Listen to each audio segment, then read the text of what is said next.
Good morning, happy birthday. Welcome to the first day of the rest of your life. Isn't it wonderful to be alive? Every day is your birthday if you choose to celebrate every day, and today is a new day for you. Why not celebrate it? Even if the weather is a bit overcast and drizzly here in the UK. How's the weather where you are? Let me know in the comments below, that'd be fantastic. So today we're going to talk about, but that's not how it should be done. That's not how you should start these videos. That's not what the world should work. That's not how the world should work. We're going to talk about all that in a minute. But first of all, it's happy birthdays to the people who's on my Facebook friends list whose birthdays it actually is today. So happy birthday to Andy Harrison, Yedidya Browner, Gina Turnbull, George Theodosio, hope I got that right, Riddhi Danani, yes, absolutely, and of course Paul Shepherd. Hope you're very well, Paul. Always fun to wish you a happy birthday. You're always good with a joke and to light up my smoke. It's a Piano Man song, isn't it? I hope Victoria's doing very well as well, and everybody's happy in Cheltenham. Hope to be back there soon. Happy birthday to all of you. All right, breathing exercise. What's the one thing you're going to get done today? Blow it out the candle. 5 through the nose. Hand on the heart. Light the candles. Then blow out the candles. While you're lighting the candles, by the way, you're holding your breath. I forgot to say that. Blow the candle.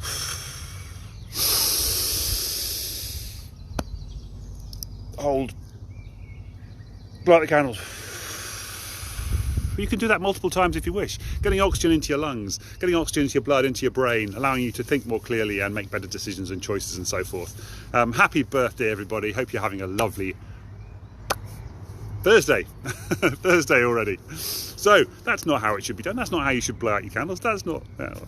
We all have these beliefs about how the world around us should work. We've talked before about how if you pile up my head like this, we've got the conscious thoughts up here, the things I'm aware of, the things that I'm making choices about. You've got your kind of subconscious stuff layer in here, little subconscious layer in there, which is your habits and the things you do regularly, the things that feel nice on a sort of normal, everyday basis, how you how you cross your arms. Does this hand go on top, or does this hand go on top, for example? Which sock do you put on first in the morning? These are all sort of subconscious thoughts and beliefs. Not really beliefs, obviously, but you know what I mean. And then, of course, underneath that, right down the bottom here, you've got your unconscious beliefs. These are usually societal things. These are how you grew up and how everybody around you acts in general, really.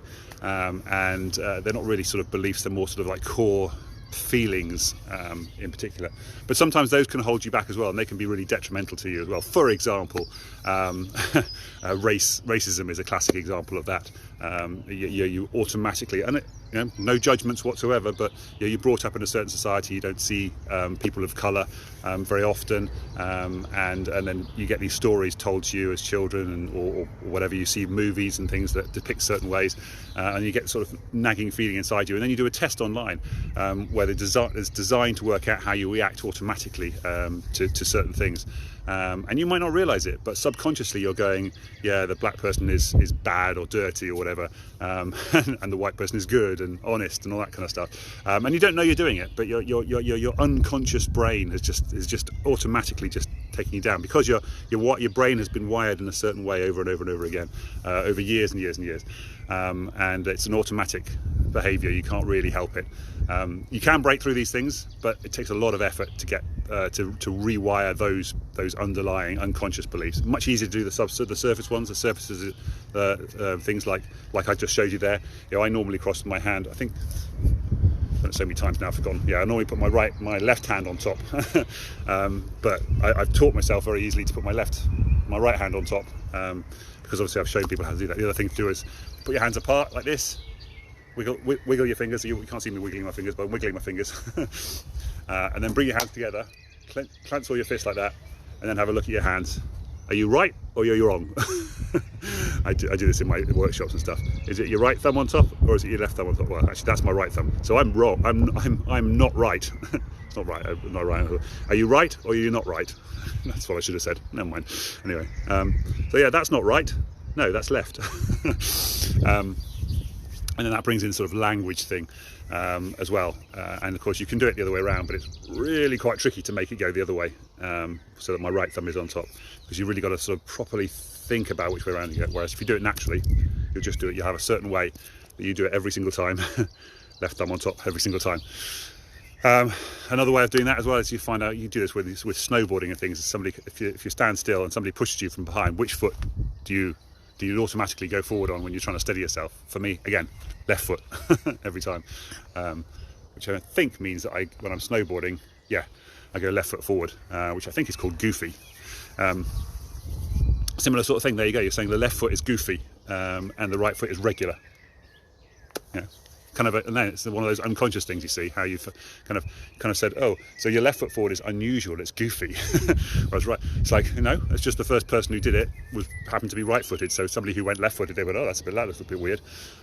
Here's another one.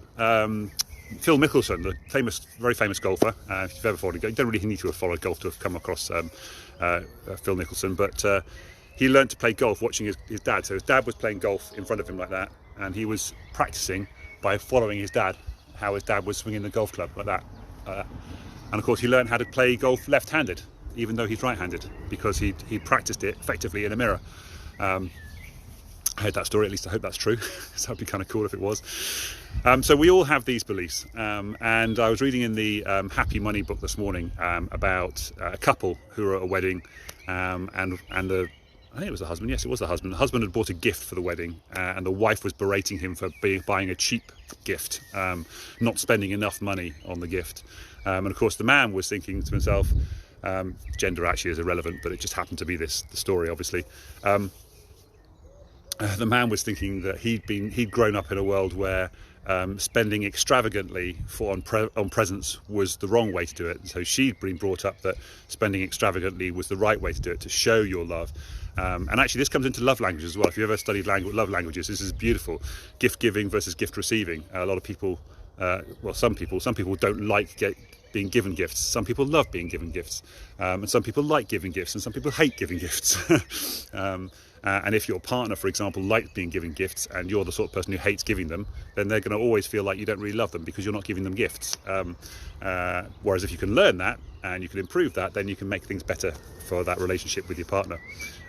These sort of things come into our lives all the time. And if you want to explore these things, of course, come on my 7-day workshop, 7-day Kickstarter, or my 12-week program, which I'm thinking about calling an 8-week program, where I can obviously individually work with you, even in the group setting. There'll be opportunities to individually work with you, your specific situation and your specific feelings, rather than sort of being more generic like this. But in this scenario, it allows me to be a bit more generic and say, just think about how you might be thinking of things in a certain way and somebody else might be thinking of things in a different way. Everybody is a little bit selfish. They're just doing things for themselves because from their perspective, what's right from their perspective. And everybody is doing what's right from their perspective with the knowledge they have at the time. So you don't know that it could be done another way. For example, scones. You do scones, you jam first or cream first. You've always done it with cream first, for example, and put jam on top. Somebody else does it the other way around. You go, whoa, that's weird. And you go, oh, well, actually, maybe that works. And then they explain it to you. You have a chance to have a conversation. You go, actually, you know what? Maybe jam on first and cream on top works actually better. Maybe. I'll have a think about that. Whereas what a lot of us will do is they'll put up barriers and we'll say, nope, this is the way it's supposed to be. This is the only way it can be. This is the way I've learned how to do it and you're wrong and I'm right. And you get conflict. Look at Israel and Palestine right now. Conflict has been going on for thousands of years. It goes back centuries. Obviously thousands of years, centuries. About who owns the land, effectively. And it's just horrifying to see. I don't want to get into the politics of it, but the point is that they are conflicting over something, and what they really need to do is both work together. Although that's just clearly never going to happen, is it? They both need to work together and say, look, let's just jointly own this land. Let's just become one nation. That's what ultimately really needs to happen. But that's just not going to happen, is it really? I've spoken to a few Palestinians and a few Israelis for the exactly same reason. They have exactly the same thing. They say, no, it's our land. And Palestinians go, no, it's our land. It's like, okay, you guys are never going to figure this out, are you? Oops. Bit of wind. Sorry about that. Just coming up to 10 minutes. So doing quite well here. And the other thing is, as I've heard this a lot from people who I've worked with who've been divorced, and they're talking about their ex-partner and how their ex-partner is causing them problems and doing things to hurt them. Why is he doing that to me? Why is she doing that to me? And mostly he, because I work with women, mostly. Why are they being so nasty to me? Why are we being so mean? And I usually have to say, they don't care. They're not being mean to you. They're just not thinking about you. They don't care about you. They are not considering your feelings. They are just doing their own thing. They are being selfish to themselves. It's not that they're doing it to hurt you. It's just that they're not even thinking about how it could affect you.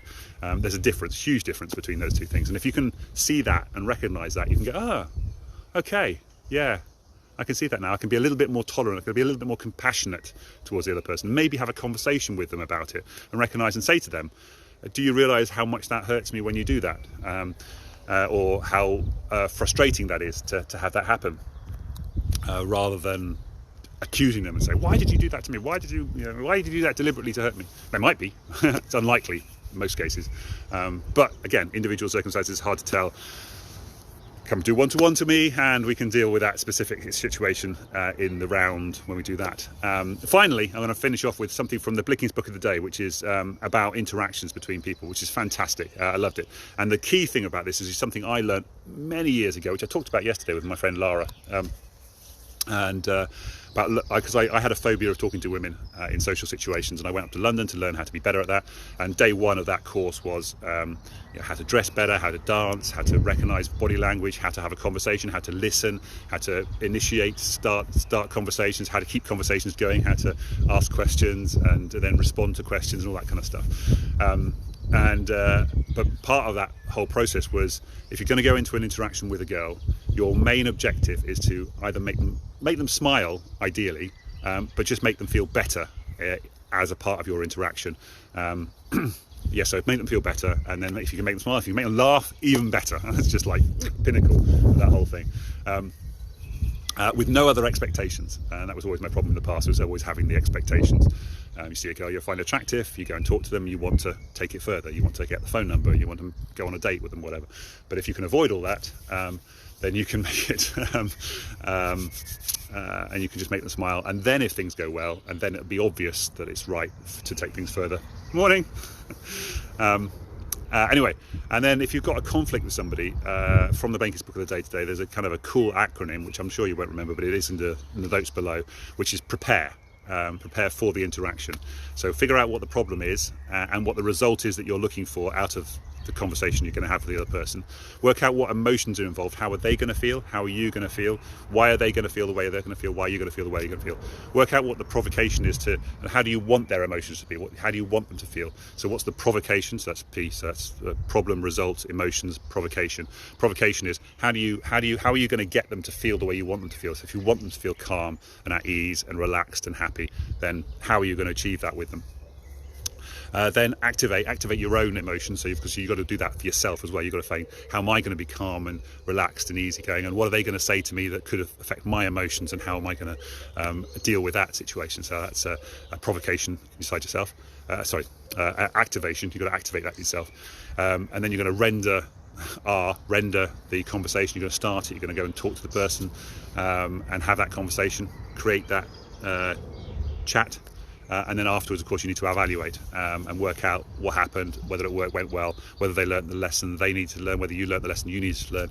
And here's the key thing, have you left the other person better off at the end of the interaction than the beginning of the interaction? It's a classic one for me. This was it's always the boss says, "Can I have a word?" And you're like, "Why am I having a word?" And you've got anxiety. And but he said, "Can I have a word about that report? I want to help you with the report you've got to do tomorrow." And you go, "Oh, okay, yeah, absolutely. Can I get your opinion on something? I'm trying to work on something. I want to get your opinion." "Oh, okay, that's fine. Can I have a word?" It's like, "Oh, what have I done wrong?" It's the default thing. So if you can help people not feel like they've done something wrong, that would be fantastic. Okay, that's my lesson for the day. Hope you've enjoyed it. Hope it's been useful and helpful. Let me know in the comments below. That'd be fantastic. Take care of yourselves. Love you all. Have a lovely Thursday, and I will speak to you tomorrow. Yay! Okay, I'm getting cold. I'm going to go home. Bye.